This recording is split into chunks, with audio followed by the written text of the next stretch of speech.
Hello there and welcome. This session is designed to help you ease into deep, restful sleep. We'll begin with a simple meditation to calm your body and quiet your mind.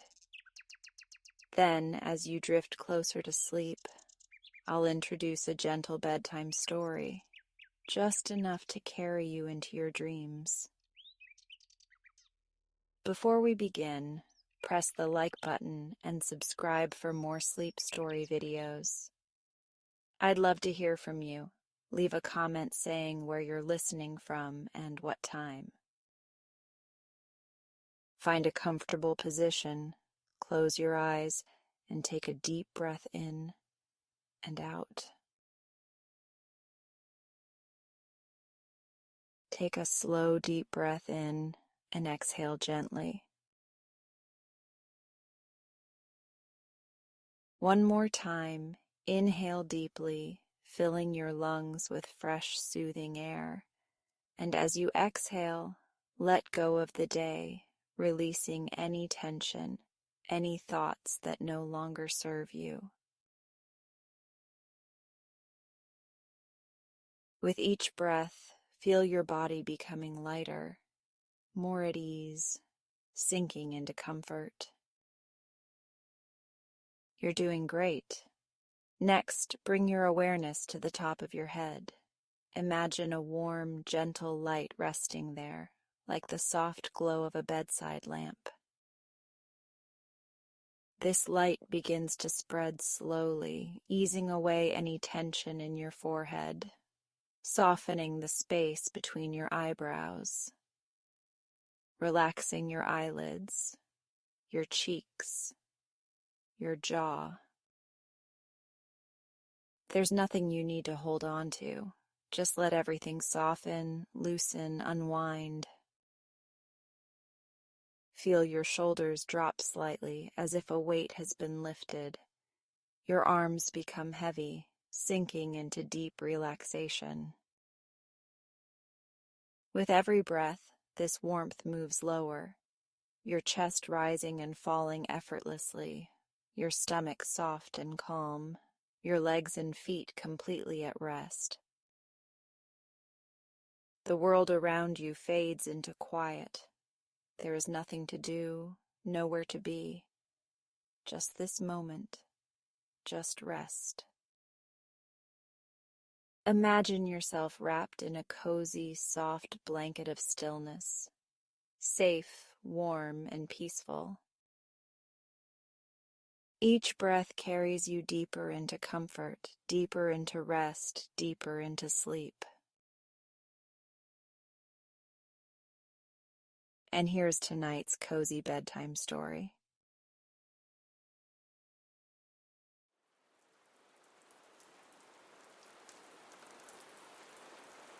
I arrived in Seabreeze Cove on a crisp autumn afternoon, my car rolling to a stop outside Maggie's Tea and Treats. The small shop, nestled between a bookstore and a bakery, had an old-world charm I wasn't in the mood to appreciate. The hand-painted sign swung lazily in the breeze, and the scent of sea salt and warm pastries filled the air. This wasn't a vacation. I was here to finalize the sale of this shop, to rid myself of the burden my late aunt had left me. Maggie's Tea and Treats had been her pride and joy, but to me it was just a piece of property I never asked for. As I stepped inside, a soft chime announced my arrival. The place was cozy, worn wooden floors, shelves lined with glass jars of tea leaves, and a counter filled with delicate pastries that looked almost too perfect to eat. Almost. "Hello there," a warm voice greeted me. A woman in her 50s with graying hair tied in a bun and kind eyes smiled at me. "You must be Sophie. I'm Ellie." I nodded. "Yes, Before I could launch into my carefully rehearsed speech about my intention to sell, a younger woman with auburn curls bounced over. And I'm Lily. You're Maggie's niece, right? It's so nice to finally meet you. I wasn't sure what to say. Their enthusiasm was almost unnerving. Nice to meet you too. Lily tilted her head. You look like you could use a cup of tea. I shook my head.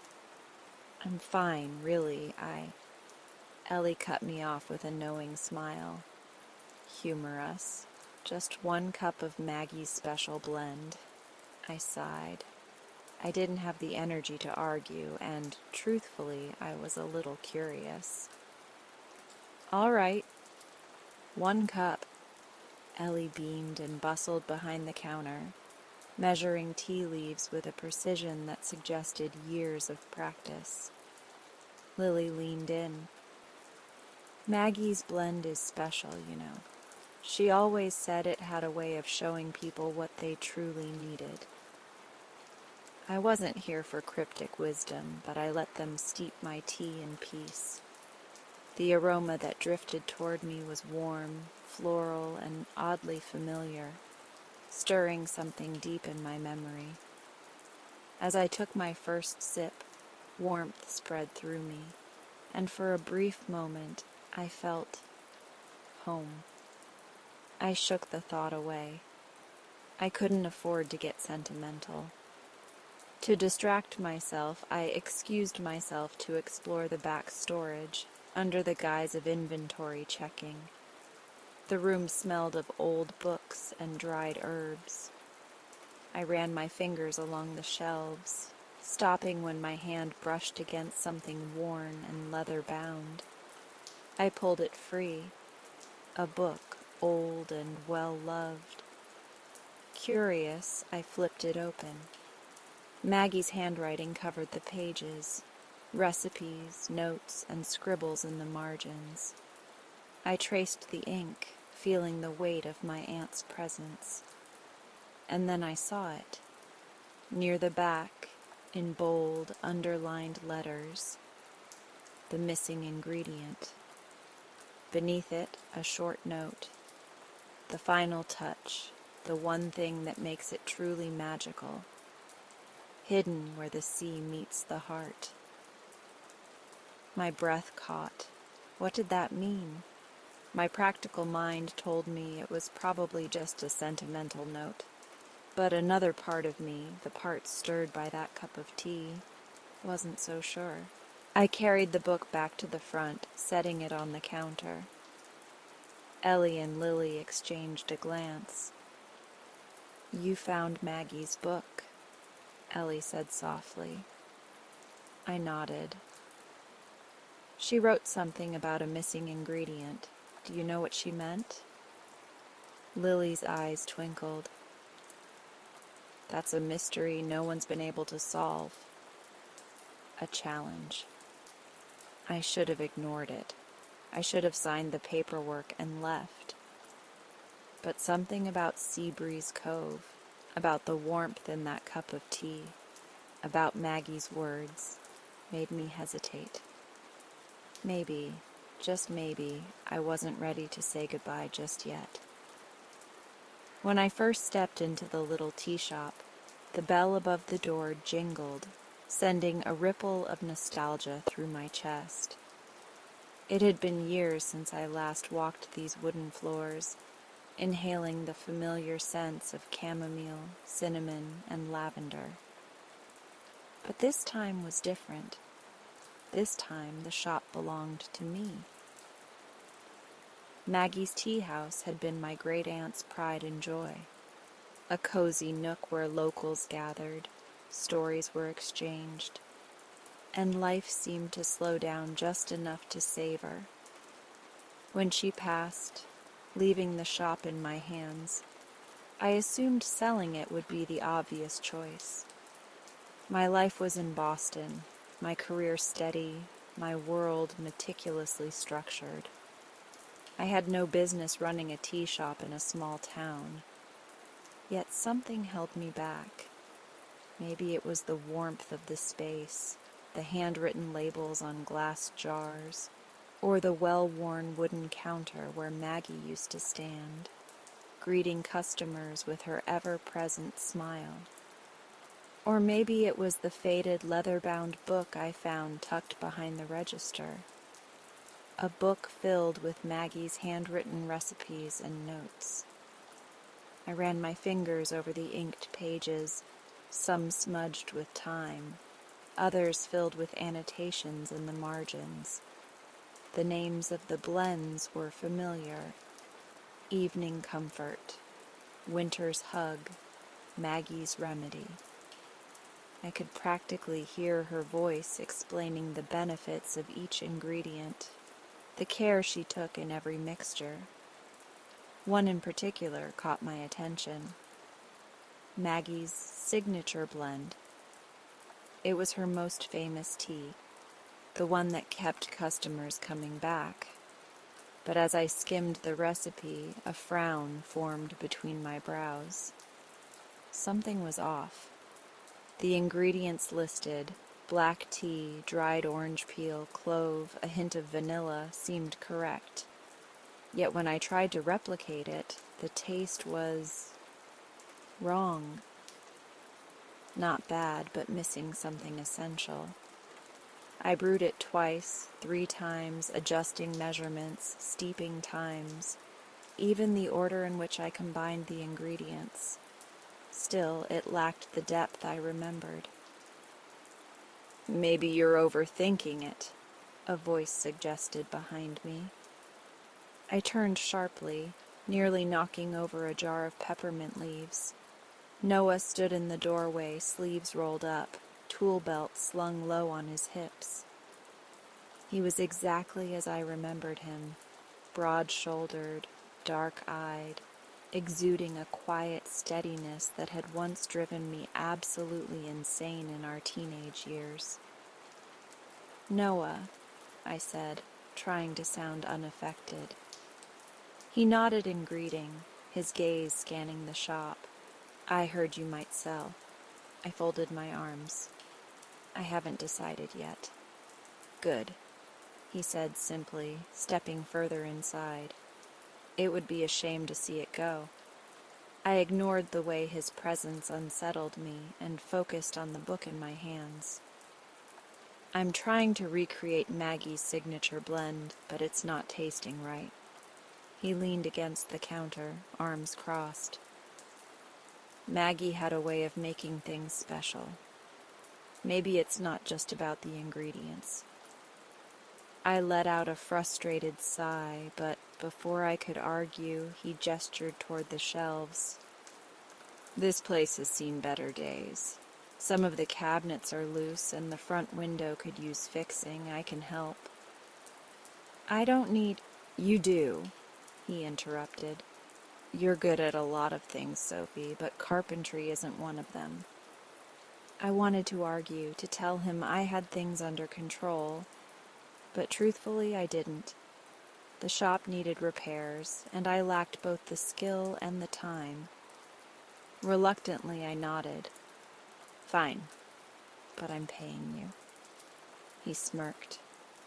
"We'll see." Over the next few days, Noah worked around the shop, replacing loose boards, fixing the stubborn back door, and restoring the wooden shelves that had started to bow under the weight of glass jars. I tried to ignore the way his presence made the space feel smaller, the way his quiet confidence unsettled something in my chest. Meanwhile, I kept testing the recipe, each failed attempt leaving me more perplexed. The locals, sensing my struggle, started to drop by, each sharing their own memories of Maggie. "She always said her tea was like a hug in a cup," Mrs. Thompson told me, her wrinkled hands cupping the warm ceramic.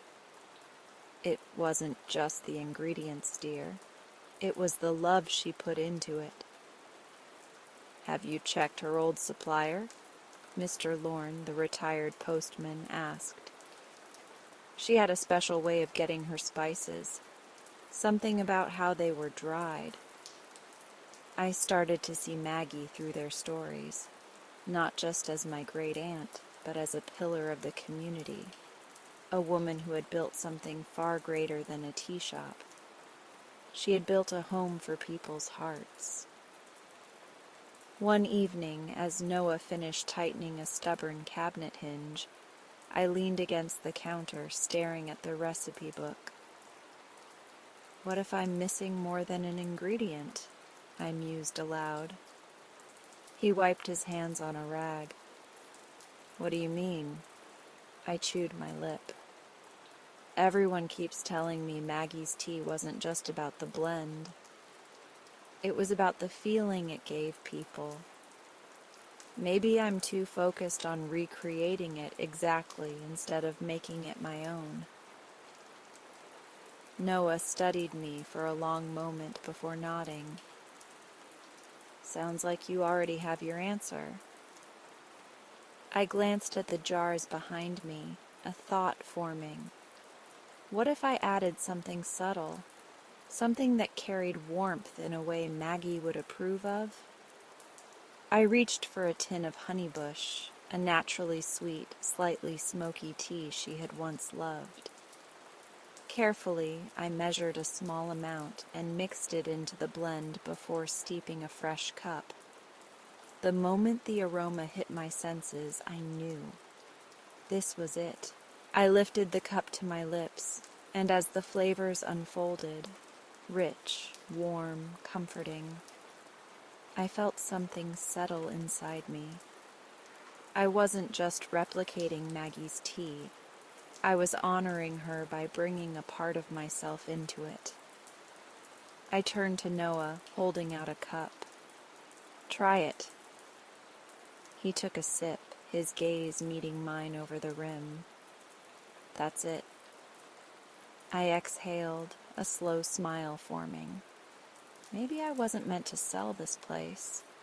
Maybe Maggie left it to me for a reason. And maybe, just maybe, this was exactly where I belonged. The scent of dried herbs and aged paper lingered in the air as I flipped through Maggie's old notes again, the pages fragile beneath my fingertips. The shop was quiet except for the occasional creak of the wooden floorboards, as if the very bones of this place were urging me to uncover its secrets. Maggie's tea house had a history that wove through the heart of this town, but lately I felt more like an intruder than an inheritor. The business was struggling, and no matter how much I wanted to keep it alive, the practicalities weighed heavily on me. A tempting offer from a property developer loomed in my thoughts, promising financial relief in exchange for my surrender. But the idea of selling felt like betraying Maggie's legacy, and now, with these notes in front of me, I had an even stronger reason to stay. The special blend. A name kept appearing in her notes. Elysium Blend. It was described as the shop's most beloved tea, the one that once put Maggie's tea house on the map. Customers spoke of it in hushed reverence, but no one seemed to know what had happened to it. And frustratingly, her notes didn't reveal the complete recipe, only fragments of ingredients and cryptic references to a lost inspiration. Then I found it. Tucked between two yellowed pages was a faded photograph, edges curled with time. Maggie stood at the center, smiling in that knowing way of hers. But it wasn't just her that caught my attention. It was the man beside her. He wasn't someone I recognized. Tall, with a kind but unreadable expression, he stood close to Maggie in a way that suggested more than friendship. His hand was barely brushing hers, but the intimacy was unmistakable. Who was he? And why did no one in town seem to remember him? I took the photograph to the counter and stared at it under the warm glow of the shop's pendant lights. There had always been rumors about Maggie's past. whispers of a lost love that had inspired her most famous blend. Was he the key to the missing recipe? Determined, I locked the shop and made my way to the Historical Society. Mrs. Holloway, the town's unofficial keeper of history, raised an eyebrow at my request, but let me dig through old town records. Hours passed, and just when I was ready to give up, I found an old newspaper clipping with a photograph that made my breath hitch. It was him. The article mentioned a James Thornton, an herbalist who had lived here decades ago but had left town under mysterious circumstances. There was no mention of Maggie, but I knew in my gut they were connected. Just as I was piecing things together, my phone buzzed. "Miss Carter, I hope you've considered our offer." The smooth voice of Mr. Dempsey, the developer, filled my ear. "We could make the paperwork disappear within days. You'd walk away with more than enough to start fresh." I hesitated. The money would solve everything. No more struggling to keep the shop afloat. No more lonely nights wondering if I was making the right choice.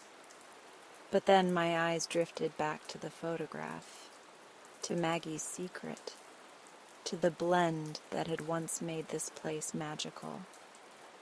"I need more time," I said, my voice firmer than I expected. Dempsey sighed. "Time is running out. Think carefully, Miss Carter." As I hung up, I knew one thing for certain. Before I made any decisions, I had to find out what happened to James Thornton and the Lost Elysium blend. And if that meant digging up a decades-old love story, so be it. The scent of Earl Grey and honey lingered in the air as I leaned against the counter, watching Noah wipe down the last of the teacups for the night. The tea shop, with its warm glow and shelves lined with vintage tins, had started to feel less like Maggie's domain and more like a place where I belonged. If only I could admit that to myself. "I used to hide in that corner when I was a kid," Noah said, pointing to the small nook near the window. "Maggie would pretend she didn't see me, but she always left a plate of shortbread right where I could reach." I smiled at the image of a younger Noah tucked away, stealing cookies. "She had a way of taking care of people, didn't she?" Noah nodded, his expression turning thoughtful. "Yeah. After my mom left, it was just me and Dad, and he wasn't really around. Maggie made sure I had somewhere to go." His voice was quiet, raw in a way that made me ache for him. I reached across the counter, covering his hand with mine. "She was good at that, at knowing what people needed." He looked up, meeting my gaze, and for a moment there was something unspoken between us, something warm and steady. I squeezed his hand before pulling away, suddenly aware of how close we had gotten. Lily had been right, as usual. When she suggested I take over the shop for a week, I had laughed at the idea. I wasn't Maggie. I wasn't the kind of person who knew how to make a shop like this work. But standing here now, I wasn't so sure. The next morning, I tied the apron around my waist and opened the shop for the first time on my own. It was terrifying and exhilarating all at once. I fumbled with the tea orders, nearly burned a tray of scones, and forgot to unlock the door until an elderly couple knocked insistently from the other side. But by noon, I found a rhythm, one that, to my surprise, felt natural. And then I found the letter. It was tucked inside Maggie's old recipe book, between the pages stained with years of flour and sugar. The handwriting was hers, but the words weren't meant for just anyone. As I read, my hands trembled. Maggie had a secret that changed everything. I read the letter again, trying to process what it meant. It spoke of a child, one she had given up long ago, a child she had never spoken of. My heart pounded as I traced the ink, as if the answer would reveal itself with another glance. I thought of Noah, of the way he had clung to Maggie as a child, of how she had been his safe place. I thought of the tea shop, the way it had always felt like more than just a business. And I thought of myself, standing here now, at a crossroads I hadn't seen coming. This shop had been Maggie's life, but it was also full of stories, of choices made and paths untaken. And now, I had to decide if I was brave enough to follow my own. The ink on the letter had faded with time, but Maggie's words still carried the weight of a life-altering decision. I read them over and over, my heart pounding in my chest. She had the chance to leave Seabreeze Cove, just like I did, yet she had chosen to stay. Why? I set the letter down on the worn wooden table, the scent of steeping chamomile and lavender drifting up from my half-finished tea blend. Outside, the waves crashed against the shore, a rhythmic pull that had started to feel like home. When I first arrived, I never intended to stay. I was supposed to clean out my grandmother's shop, sell it, and return to my fast-paced city life. But the shop had a way of pulling me in, whispering stories in the scent of dried herbs and warm vanilla. I had tried to resist, but then I found the incomplete recipe for Grandma's signature tea blend, a blend that once wove magic into the town, drawing people in from miles away. One ingredient remained a mystery, a missing piece that left the tea incomplete, a little too bitter, a little too hollow. Just like me. Noah was the one who helped me find it. He showed up that morning, just as he had every day since I arrived, never pushing, never asking too much, just offering help in the easy way that only he could. "You're still at it, huh?" he said, nodding toward the endless pages of old recipes scattered on the counter. "Stubborn as ever." I rolled my eyes. "It's not stubbornness, it's determination." He grinned. "Well, whatever you call it, I think I might have something that could help." Curious, I followed him outside, down the winding path toward the cliffs where the sea met the land in a breathtaking display of nature's power. "This is where she used to go," Noah said, pointing to a small patch of green nestled between two jagged rocks. "She called it sea time." I crouched down, running my fingers over the delicate leaves, inhaling the sharp, briny scent mixed with something subtly sweet. The final piece. Back at the shop, I added the sea time to the blend, watching as the warm water coaxed out its essence. I took a tentative sip, and suddenly memories filled the room. Of laughter, of late nights spent at the shop with my grandmother, of townspeople gathering to share stories over steaming cups. The tea worked its magic once more. Word spread quickly, and soon the shop was bustling. Old friends and new faces gathered, drawn in by the nostalgic taste of something they thought they had lost. The town came alive in a way I had never seen before, as if a piece of its soul had been returned. And then the offer came. A crisp, white envelope placed neatly on the counter.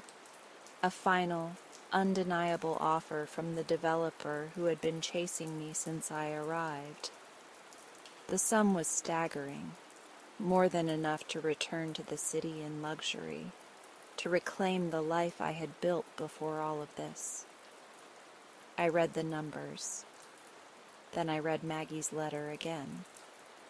She had chosen to stay. Could I do the same? Noah found me standing by the window that evening, the letter and the offer both clutched in my hands. He didn't say anything at first, just watched as I stared out at the town that had somehow become a part of me. "You don't have to decide tonight," he finally said. But I knew the decision had already been made, because the shop wasn't just a building. It was stories and memories and a place where people felt they belonged. It was home. And maybe so was Seabreeze Cove. The golden glow of the lanterns flickered in the crisp evening air, casting a warm light over the little tea shop that had somehow, in the past few weeks, become the very center of my world. The scent of rediscovered blends, Maggie's blends, wafted through the open doors, inviting guests into a space filled with laughter, clinking cups, and murmured conversations. I had worried whether the grand reopening would bring the turnout I had hoped for, but those fears had been unfounded. The shop was brimming with people, locals who had missed its comforting presence, visitors who had heard whispers of a legendary tea, and old friends who wanted to pay homage to Maggie.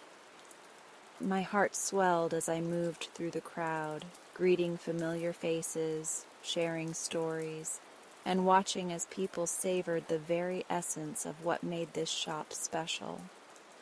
For the first time in weeks, I felt at peace. No more second-guessing, no more running. Just the simple, unshakable knowledge that I had found something worth holding on to. As if sensing my thoughts, Noah appeared beside me, holding 2 cups of tea. He passed one to me, his fingers lingering against mine for just a second too long. The flicker of warmth made my breath hitch, but I quickly masked it with a sip of tea. "You did it, Sophie," he said, his voice thick with admiration. "Maggie would be proud." I let my gaze wander across the shop. "I hope so," I whispered. "She gave so much to this place, to these people. I just didn't want to let her down." "You haven't," he said, turning to face me fully. "You've done more than honor her memory. You've brought this shop back to life." His words settled deep inside me, weaving through my heart like a thread of certainty. The realization hit me then in the middle of the shop, surrounded by people and the soft hum of contentment. I had made my choice, not just about the shop, but about everything. I had been running for so long, searching for something I couldn't quite name, and all along, home had been waiting right here. The developer's offer had tempted me, not just because of the money, but because it had seemed like an easy way out. I had thought I needed a fresh start, something new and unknown. But standing here now, in a place filled with warmth and belonging, I saw the truth. I wasn't meant to leave. I was meant to stay. I turned to Noah, my heart pounding. "I'm not selling the shop." His eyes locked onto mine, surprise flickering across his face before giving way to something deeper, something that made my breath catch. "Are you sure?" I nodded. "More than I've ever been about anything." His lips curved into a slow smile, one that sent warmth curling through me. "Good," he murmured, his voice low and rough. "Because I was hoping you'd stay." Something in his tone made my pulse quicken. The world seemed to quiet around us, the air thick with something unspoken. I swallowed, feeling suddenly weightless. "Why?" Noah exhaled, rubbing the back of his neck as if steadying himself. Then he looked at me with a tenderness that made my chest tighten. "Because He broke off, shaking his head as though he couldn't quite find the words. "Because you belong here, Sophie. With this shop. With these people." He hesitated, his voice softer now. "With me." The words settled over me like a warm embrace. My heart thudded against my ribs, each beat echoing the truth I had been too afraid to face. Noah had been here all along, steady and patient, waiting for me to see what had been right in front of me. I let out a breathless laugh, the weight of uncertainty slipping away. "You could have told me that sooner, you know." He chuckled, shaking his head. "I wanted to, 100 times.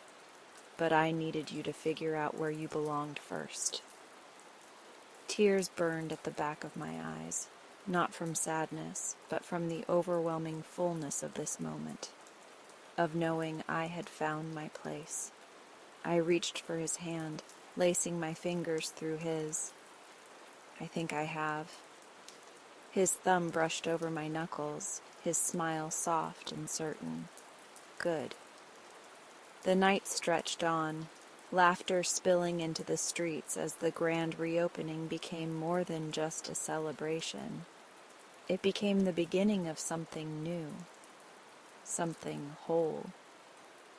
Hours later, after the last guest had departed and the lanterns had burned low, I found myself in the quiet of the shop, cradling a cup of tea between my hands. The scent of chamomile and lavender curled around me, soothing and familiar. I closed my eyes, breathing it in, letting it settle inside me like an old friend. The past few weeks had been a whirlwind, of loss, of decisions, of unexpected revelations. But here, now, in the gentle hush of the shop, I knew one thing for certain. I was exactly where I was meant to be.